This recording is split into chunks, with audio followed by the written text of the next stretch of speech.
Impuestos. Es muy pesada la carga. Pues todos sabemos que cuando vamos al cine, cuando compramos alguna vestimenta o cuando salimos a comer en familia, todos, ricos y pobres, pagamos impuestos. Pasando por microempresarios y dueños de grandes empresas, llega fin de año y debemos hacer cuentas con el Estado.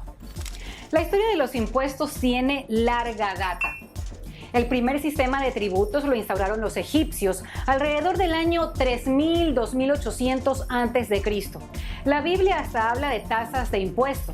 Al faraón, señalan las escrituras, se le debía entregar una quinta parte de las cosechas o un 20% de la producción. Uno de los impuestos más curiosos se fijó en Rusia a las barbas en el año 1698 con Pedro el Grande. Los impuestos han servido, sin embargo, para redistribuir recursos. Proveen además la riqueza necesaria para que los gobiernos puedan construir infraestructura y acceso a derechos, como a la salud, a la educación, a la justicia, además de protegernos contra la inseguridad. En fin, brindarnos servicios de calidad a todos y todas, especialmente a los más pobres. Pero a menudo se escucha que los impuestos son algo malo, que los gobiernos quieren privar a los ciudadanos y ciudadanas de su dinero ganado con tanto esfuerzo. Y muchos sectores sostienen que en Ecuador la carga tributaria es muy pesada. ¿Pero realmente lo es?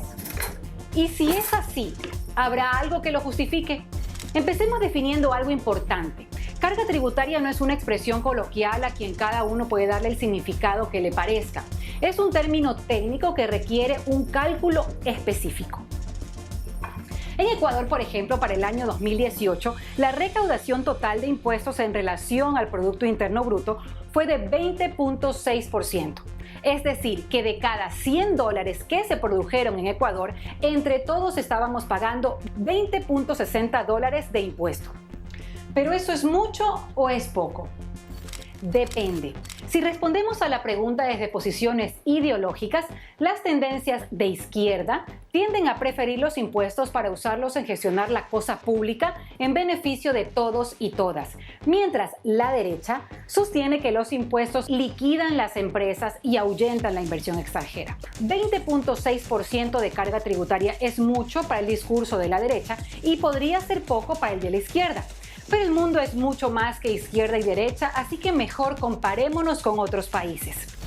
Frente a Chile, un país identificado con políticas muy liberales en lo económico, la carga tributaria ecuatoriana es menor. El país del poeta Neruda y la cantautora Mon Laferte la tiene en 21.1%. En cambio, si nos comparamos con nuestros vecinos, quedamos como impuesteros, dado que en Colombia la carga es de 19.4% y en Perú de 16.4%. El promedio general de América Latina y el Caribe está muy por encima de la carga tributaria ecuatoriana, se ubica en un 23.15%, pero también muestra que las dos mayores economías de la región tienen ubicaciones muy disímiles en la escala. Brasil está entre los de mayor carga tributaria y México entre los más bajos. Pero ¿cómo son los impuestos en la vida de la gente en Ecuador?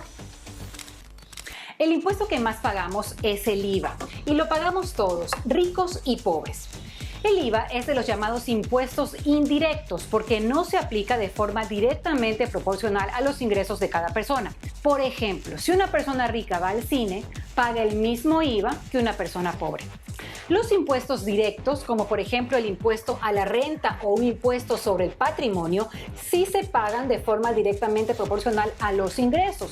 De hecho, una persona pobre no paga impuesto a la renta, mientras que una persona rica podría pagar miles o millones de dólares por impuesto a la renta al año. Asimismo, los impuestos directos son potestad del Poder Ejecutivo. A partir de la posición política de cada gobierno, estos pueden incrementarse o reducirse, con el consiguiente impacto en clases medias y altas. Por consiguiente, una forma directa de identificar la orientación política de un gobierno es estudiar sus decisiones en materia tributaria, a quién le ha reducido impuestos y a quién se los ha conservado o ha aumentado. Entonces, ¿es muy pesada la carga de impuestos? Si la carga de impuestos bajara de 20.6% a 15% y el país se volviera un caos, desempleo, falta de infraestructura, dificultades para acceder a la salud y a la educación, ¿Estaríamos contentos? Y a la inversa, si la carga subiera de 20.6% a 25% y el país tuviera una gran oferta de empleo, mejores servicios públicos, seguridad, etc., ¿deberíamos protestar por tanto impuesto? La carga tributaria, por tanto, es un indicador muy relativo. Depende de algunas variables: sobre quién descansa la mayor parte de la carga, qué efectos colaterales se producen tras una decisión en materia de impuestos, qué se pretende con la política tributaria, entre otros. Una catarata desenfrenada de impuestos puede hacer colapsar al sector empresarial, principal generador de empleo en el país. Pero una total liberalización tributaria puede llevar al país a niveles de inequidad mucho mayores a los actuales. La carga tributaria en Ecuador es menor al promedio de la región, es cierto, pero podría haber sectores muy castigados y otros exageradamente favorecidos. La política tributaria, cuya potestad ya vimos reside en el Poder Ejecutivo, debe propender a que los impuestos, muchos o pocos dependiendo del punto de vista, sirvan para lograr el equilibrio entre una economía que necesita crecer y una sociedad que necesita mayores niveles de justicia social y de distribución de la riqueza. Como bien lo dice Alicia Bárcena, directora de la CEPAL, es necesario crecer para distribuir y distribuir para crecer. Si estás buscando otro punto de vista, www.efectoprometeo.com. Efecto Prometeo, donde el fuego adquiere sentido.